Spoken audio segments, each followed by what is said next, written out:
something heavy, but where's the water source? We need a pure, clean burst. Maya pointed to the ceiling above them where a small, thin copper pipe, non-conductive, jutted out, capped by a simple rusted bolt. That's a maintenance feed line. Pure copper, low pressure, but it leads directly to the municipal line outside the mill. We burst that, and the pressure difference in the cistern will be catastrophic. The Whisper, sensing their plan, stopped all pretense of being a subtle threat. The metallic chorus of whispers solidified into a single high-pitched scream that rattled the remaining teeth in Thorn's skull. The obsidian on the floor lifted.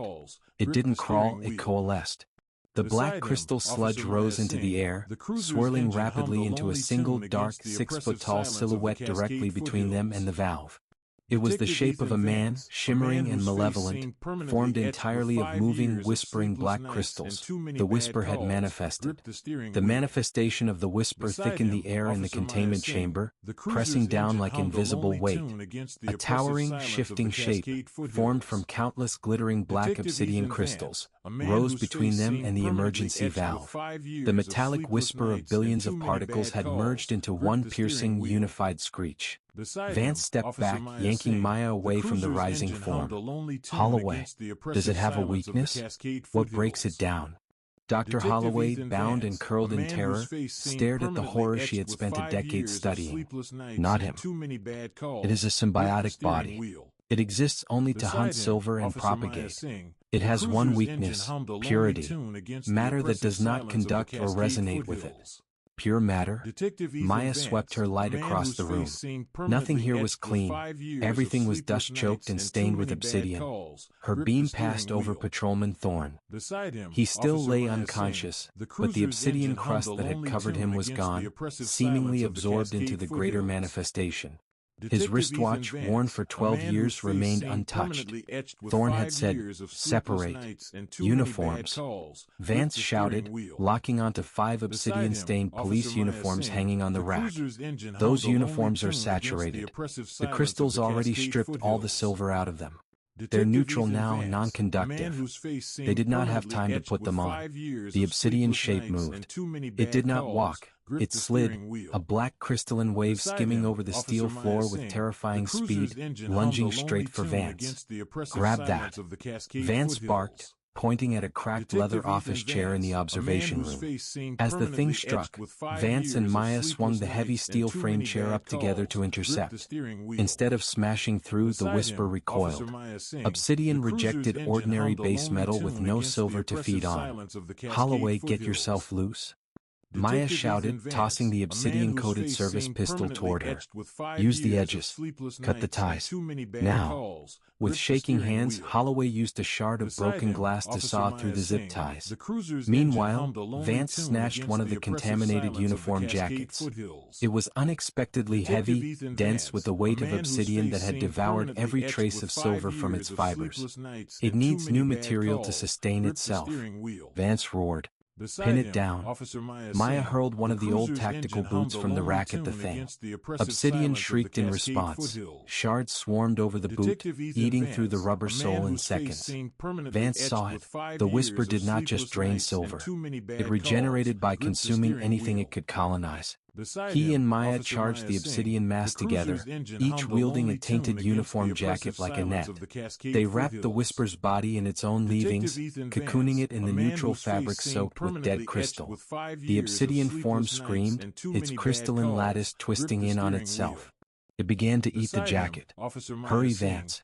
It's consuming it." Maya shouted. "Holloway, the hidden valve." Vance bellowed. Holloway finally sliced through the last tie. Criminal or not, she was still a scientist. She sprinted toward the emergency valve assembly Vance and Maya had identified. "It is right beneath this corroded steel plate."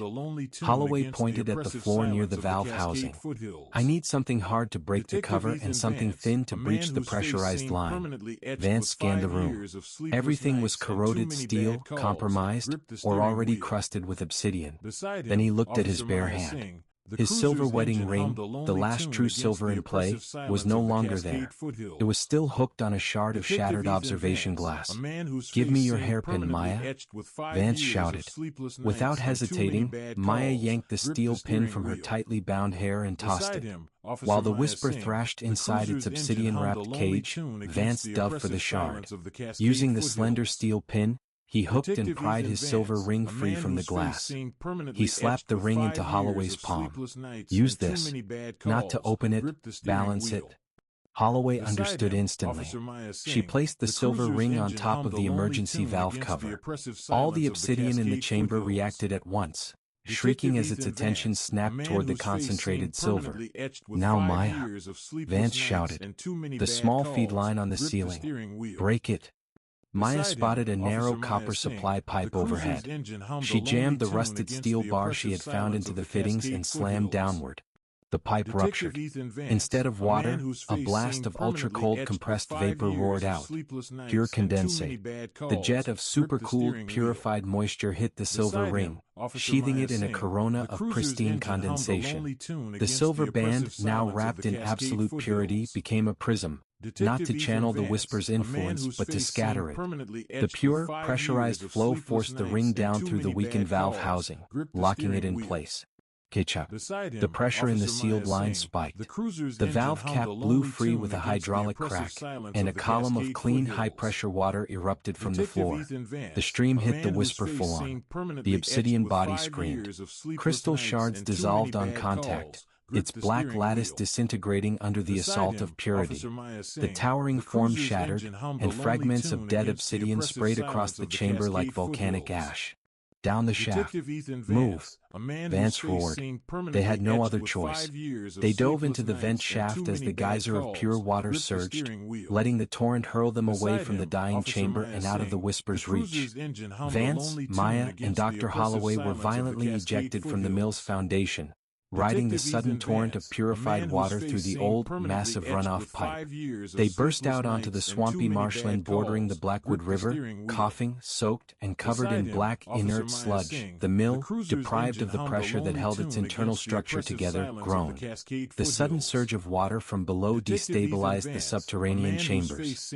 With a heavy, tectonic shudder, the central structure of the Blackwood lumber mill, the boiler room and the site of the harvest chamber, collapsed inward, sinking into the newly created obsidian sinkhole. They survived, but the architect, Dr. Vivian Holloway, didn't flee.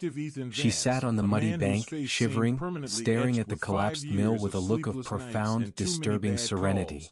"It is dormant now," she whispered, her voice weak but lucid. "The purified water dispersed the active cluster. But you did not destroy it, Detective Vance. You merely silenced it. The obsidian is still down there, waiting." The state police and forensic teams arrived shortly after, responding to a call Maya had managed to place while climbing out of the mill ruins. The sight that greeted them was surreal, a massive, collapsed industrial site, 2 soaked detectives, and one highly respected forensics chief, zip-tied and covered in black ash. Patrolman Elias Thorne was retrieved from the wreckage. He was alive, but in a catatonic state, his mind shattered by 12 years of parasitic control. He was immediately transported to a secured medical facility. The investigation was immediately seized by a federal agency that arrived in unmarked black vehicles, the same kind of secrecy Holloway had employed. Vance and Maya were debriefed, their account of a psychic, silver-hunting, crystalline organism dismissed as hallucinations induced by chemical exposure and trauma. The official story, delivered by the new federal liaison, Agent Carter, was simple. Dr. Holloway was a rogue scientist who had been illegally dumping toxic industrial waste into the mill's foundation, which led to the creation of a powerful, corrosive chemical agent, the obsidian. She had used the disappearances as cover to continue her experiments until her capture. "You won't find the silver on the scene, Detective Vance," Agent Carter said coldly, standing over the ruins. "The chemical agent consumed the metals entirely. You saw nothing but contaminated sludge." Vance knew better. He looked at his hand. The wedding band was gone, lost when it was used to seal the emergency valve. His own police badge, the evidence of the Whisper's presence, was buried forever beneath the mill's collapse. 2 weeks later, Vance sat in his office, his new, unblemished police badge pinned to his chest. Maya was across from him, finishing a report that painstakingly avoided the words silver, whispering, or shepherd. "They buried it all, Vance," Maya said, signing the last page. "Holloway is gone. Thorne is institutionalized. The mill is cemented over. The obsidian case is closed." "Not closed," Vance corrected, tapping a pencil against his desk. "Contained." He reached into his drawer and pulled out a small, flat object. It was Patrolman Thorne's original, corrupted badge, the one that had been found on the frozen vagrant. Vance had risked his career to hide it from the federal agents. The 3-lobe spiral was still etched onto the metal. "Thorne was compromised for 12 years, Maya," Vance said, his Beside gaze him, distant. Officer Maya Holloway sang. was The controlling cruiser's it, engine hummed but a the lonely Whisper is an tune against the intelligence. oppressive It silence learned of the everything Cascade Thorne knew, foothills. his protocols, the badge Detective system, Ethan the value Vance, of the a man antenna. whose face seemed It didn't just permanently target etched with police for 5 the years silver, of it sleepless targeted nights them and for the too many structure. bad calls, Maya gripped leaned the steering forward, her wheel. face serious. Beside What are you him, saying? Officer Maya sang. Vance rotated the cruiser's badge. engine hummed a The lonely Whisper is tune an against entity the that seeks oppressive to spread silence and of the build. Cascade What is the foothills. most organized, far-reaching, Detective and Ethan heavily Vance, armed a structure man in whose any face city? seemed The permanently police etched with department. 5 years It's of the perfect sleepless nights network. and too many bad calls, Paused, gripped the lowering his steering voice to a wheel. whisper. When we Beside blew the him, pipe, Officer we Maya saved the sang. city, The but we cruiser's didn't engine stop hummed the a Whisper's lonely tune intelligence against from the escaping oppressive the silence of containment the field. Cascade foothills. It's subtle, Maya. It doesn't need the Detective Ethan massive Vance, silver a antenna man whose anymore. face seemed It just permanently needs a etched little with bit of 5 new metal years to of start the sleepless process nights over. and too many bad Maya suddenly calls, looked down gripped at her the steering desk. wheel. She had just bought a new, Beside him, inexpensive Officer pen, Maya sang. a gift The for cruiser's herself engine after hummed a surviving the lonely mill. tune against the It was made oppressive of cheap, silence of the shiny Cascade stainless foothills. steel.